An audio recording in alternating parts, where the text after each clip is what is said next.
built the biggest stadium in South America, the Centenario. Wealthy, thanks to beef and wool exports, the Uruguayans built the stadium in less than a year. Two of the stands were named Colombes and Amsterdam to commemorate their Olympic triumphs. The stadium wasn't completed until after the tournament kicked off. By the time of the opening ceremony, 7 of the 13 participants had already been knocked out. The Uruguayans had offered to pay all travel and accommodation costs, but only France, Belgium, Romania and Yugoslavia bothered to make the long journey from Europe.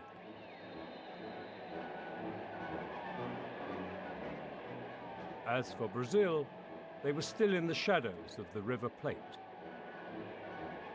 Voy a decir una cosa.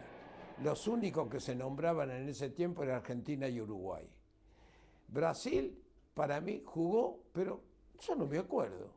Que ni sé cómo salió ni nada, pero porque ni se nombraba. With Varallo in their team, Argentina made it to the final, where they renewed their acquaintance with Uruguay. That Hector Castro goal, Uruguay's last in a 4-2 victory, is the only goal from the final which survives on film. Uruguay, the first World Cup winners. With their 2 Olympic triumphs, it meant a hat-trick of world titles. Mi padre fue y tuvo que gritar Uruguay, Uruguay, porque si no lo mataban, me acuerdo que me dijo. Tuvo que levantar la banderita, guardársela la Argentina. It was another embarrassing defeat for the Argentines, who broke off diplomatic relations with Uruguay. Over the next 30 years, Argentina remained aloof from world football. Uruguay declined to defend their title 4 years later in Italy, but the dominance of the River Plate in world football was beyond question. In Uruguay, the 3 world titles were explained as another example of their intrinsic fortitude, known locally as Garra Charrúa. La garra charrúa es la idiosincrasia nuestra, es de todo uruguayo, no solo el jugador de fútbol, sino de todo uruguayo. Siempre quiere ir a más, siempre quiere llegar primero. Siempre, le ha gustado siempre las cosas difíciles, aunque en el fútbol siempre para nosotros fue difícil, ¿no?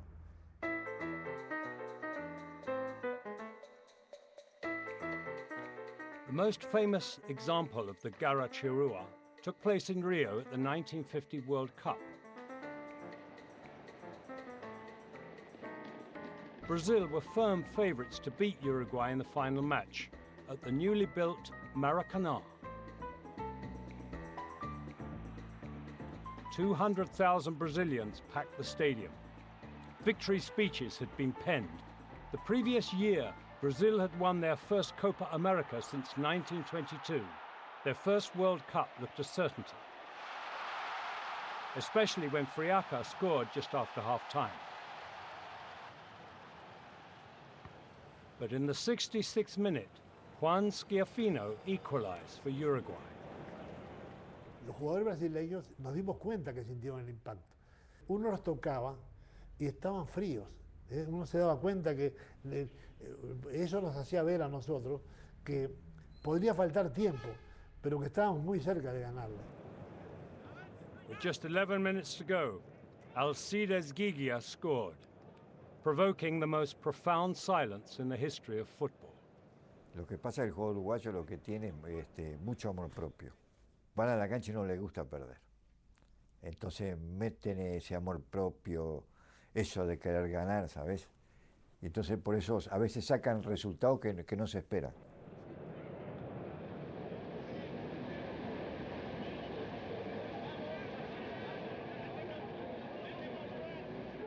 Lloraba, la gente lloraba. Así, cientos de personas que lloraban. Era una cosa increíble. Y termina el partido y bueno, todo el mundo llorando. Los brasileños porque perdieron, nosotros porque ganamos. Tiny Uruguay had won a second World Cup and a 4th world title. Brazil, with a population of 150 million, had none. In 4 World Championships, Uruguay had played 18 games, won 16, and were yet to be beaten. The garra had proved its worth. La garra no la perdemos. El día que pierdamos eso, desaparecemos. Eso existe siempre.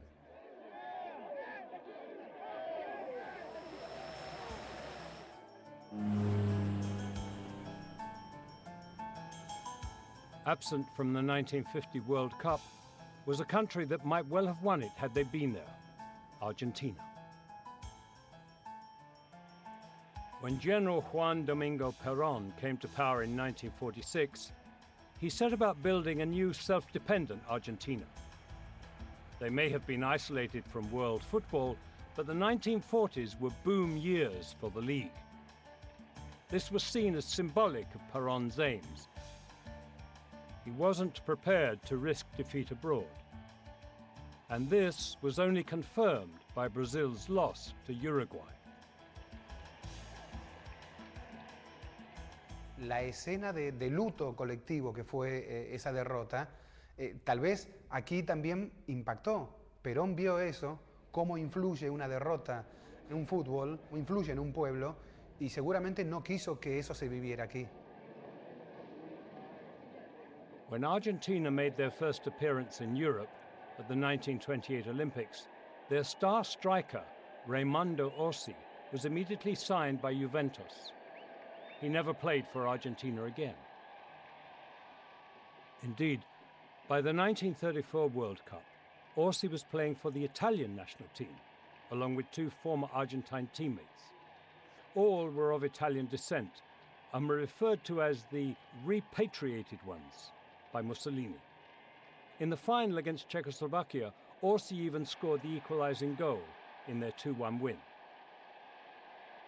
Resentment at losing their best players and fear of losing even more was a major factor in Argentina's isolationist attitude from the 1930s onwards.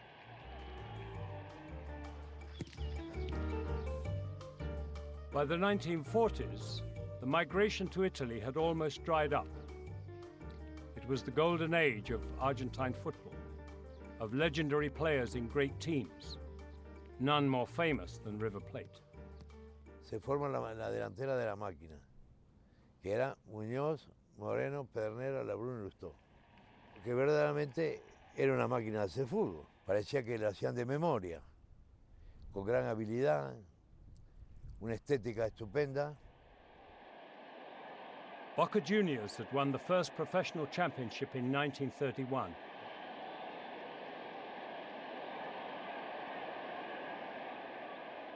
Perón did everything he could to encourage this football boom.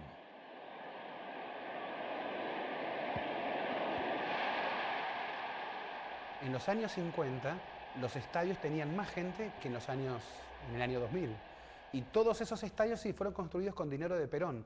Pero, paradójicamente, fueron años en los que Perón era el año de momentos dorados del fútbol argentino, pero también Perón tenía miedo de que Argentina perdiera en el exterior, porque si el fútbol era el orgullo nacional, no podía perder.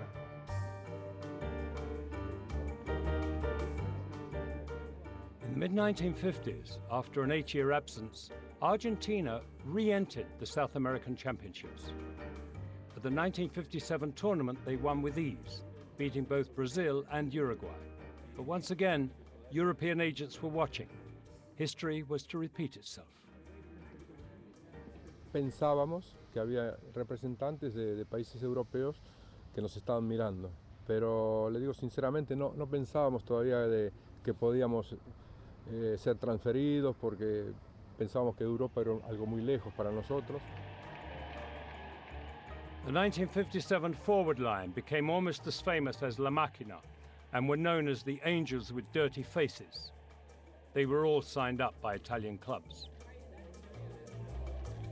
Maschio, Angelillo and Sivori went on to play for Italy. All this the year before Argentina was to make its long-awaited return to the World Cup. De América éramos los mejores. Ya Brasil y Uruguay habían jugado campeonatos del mundo, 50-54.